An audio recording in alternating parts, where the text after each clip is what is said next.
Roe v. Wade is unconstitutional. Why do I say that Roe v. Wade is unconstitutional? Because it gives the woman all the power. Right. You know, it's very interesting. Roe v. Wade says it's her body, her baby, her choice. Well, then it should be her wallet, too, if she has all the power. Absolutely. But the 14th Amendment of our Constitution has an equal protection clause. And that equal protection clause says that no group is more important or gets more favor than another group. Mm-hmm. That's not what really happens. And so we have a Violence Against Women Act that says men are scum, men are predators, and women are helpless little victims. So wifey picks up the phone to call 911 to say, my husband's threatening me. Doesn't matter whether it's true. Husband goes to jail. And then if they find out later she was just making it up, nothing happens to her. Oh, yeah. The things that a man may have to go through if he has a accusation of rape, being taken to facilities, being stripped down, being photographed, being put to the, being grilled, Right. being taken from work, being, placed in custody in public arenas, and all these things are tremendously evasive. And it may come down to taking polygraphs. And we got to a point, Mark, when we would have accusations of rape that we would schedule polygraphs for both the victim and the alleged offender. And a lot of times, alleged victim. Yeah, the alleged victim and half of rape accusations are false. And a lot of times that's where things would fall apart as far as the case against someone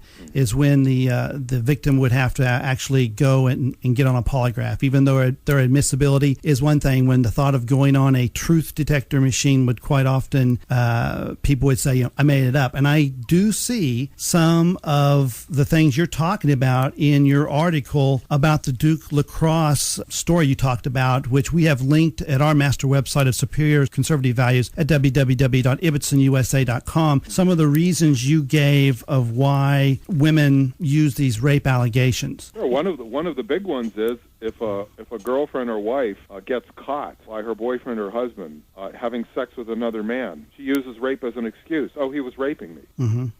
So that's one of the biggest reasons that women accuse men falsely of rape, to get out of trouble that they caused. Mm-hmm. And again, this is something that men going to college don't really grasp when they get there. They don't realize, they go to fraternity parties, they go to dormitory parties, everybody's getting drunk or stoned. Right. And some girl comes over and she's hot to trot, man. Right. She wants to get laid. So a guy goes to some room and he has sex with her, and he doesn't realize that she's in the driver's seat after that. Right. No matter whether it was, and this is the thing I love, Paul. Women say, he got me drunk. Right. How can a man get a woman drunk? Is she not responsible for her own alcoholic intake? Adults are supposed to be. Right. If she drives under the influence, she can get arrested, which means she is responsible. But for some reason, when she gets into bed, she's not responsible. And in fact, most judges will accuse a man. The man is supposed to be responsible for knowing the sobriety of the woman he's with. All right. And if she's not sober enough, that's his responsibility to make that determination. And if he has sex with her anyway, he's in big trouble. That means that women are not women. They're little girls. They're not held accountable for their own behavior. Same goes with pregnancy. Well, he didn't wear a condom.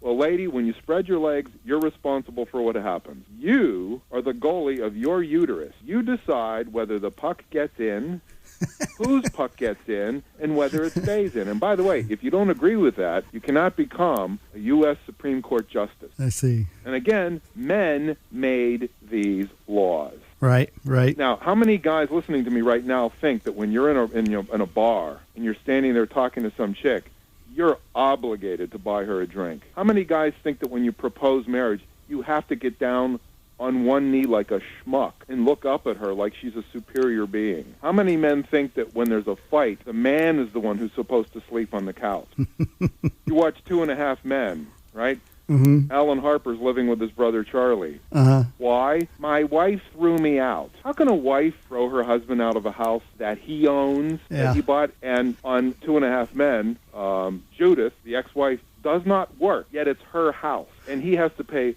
all her bills. Yeah. Stupid. Yeah. Stupid. But a lot of men think, well, that's the manly thing to do, to court and support.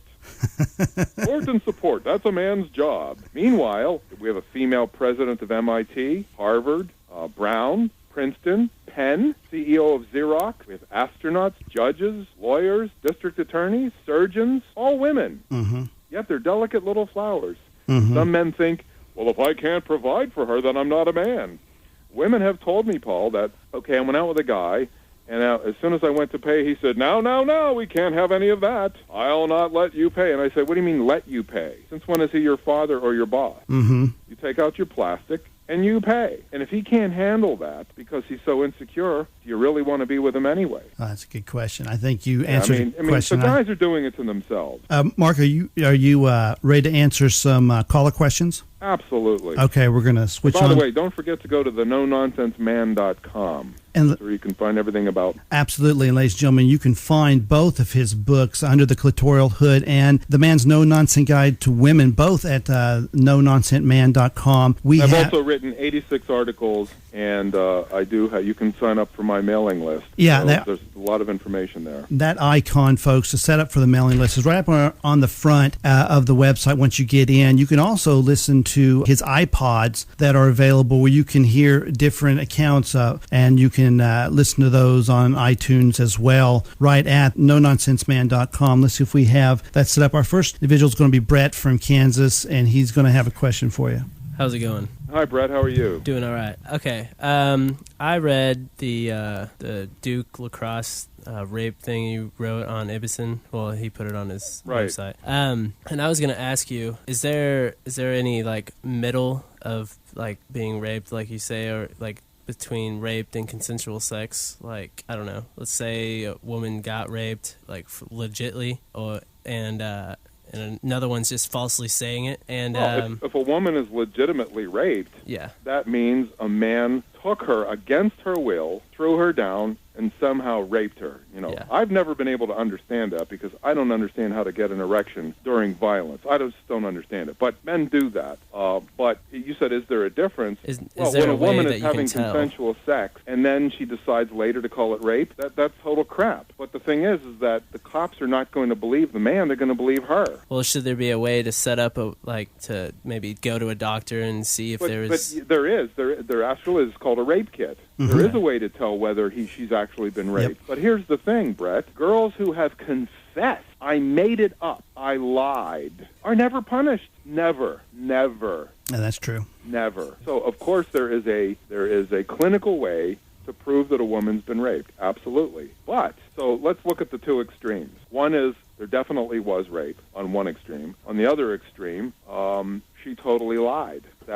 She just made it up. And then you have something in the middle where during intercourse, she says, I think I want you to pull out. Now, in Maryland, you have, I think it's 8 seconds. Now, I don't usually bring a stopwatch with me during sex, but guess who's the judge? When you have a football game and you're in the huddle too long and the referee blows the whistle, that's because there's a referee there, a third party with a stopwatch. But during sex, people don't usually invite in a referee. So if the woman says he took longer than the 8 seconds to extract himself, it's her word against his, meaning it's her word. So the key is know the woman you're going to bed with. I can't stress that enough because the laws do not favor men. The laws do not protect men. If you pick somebody up at a party and you don't know her, you could be making the mistake of your life. And that's why you can't worry about laws. You have to worry about the character of the woman you're with. If she's the kind of woman who whines, blames everything on men, and is not an independent person and who does not take responsibility for herself.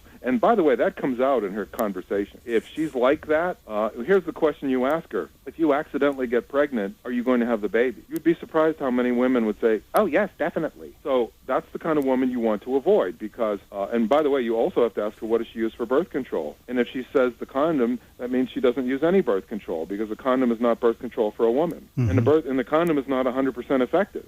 So that's one part of it. But the other part of it is, will she falsely accuse you of rape? Man, that's a crapshoot, and you have to go by her character. And you can only judge that by getting to know her. Pick her up at a party when one of you is inebriated. You will not know that, and it's very dangerous. The laws are on her side, not yours. So I hope that answers the question.